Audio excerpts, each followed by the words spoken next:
Introduction to Nahum. Author Nahum. Date written between 663 and 612 BC. Time span not specified. Title from the book's author Nahum. The name means comfort. Background.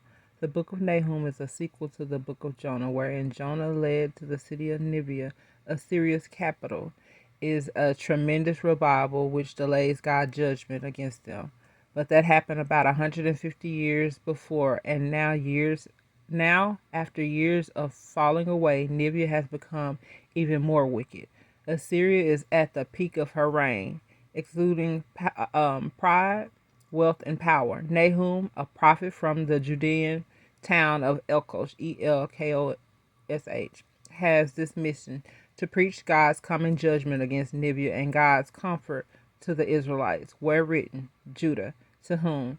To Assyria and her capital, Nineveh, but as comfort to God's people in Judah as well. Content. Assyria has progressively conquered nation after nation. The Assyrians are a brutal people, cruel, defiant, and immoral, and their sins against God's people bring the judgment of God on themselves. Nahum predicts the desolation of Nineveh, which takes place some years later when the flood of the Tigris River destroys part of her previously invincible city walls. Forces from Babylon then enter the city to fulfill Nahum's word. Nineveh's destruction will be final, whereas Judah at her destruction will leave behind a remnant. Key words: wrath and comfort. By all human standards, Nineveh has might and power. The city is surrounded by a great wall, 100 feet high, that reportedly could hold 6 chariots riding abreast, as well as a great moat 60 feet in depth, 200 towers ascend another 100 feet above the wall. But despite this formidable opposition, Nineveh will not escape God's wrath. Nahum has constant words of comfort for his people. The Lord will not at all acquit the wicked. Nahum chapter 1, verse 3. Themes. God is patient and slow to anger. The praise from our lips and the works of our hands together enable us to worship God.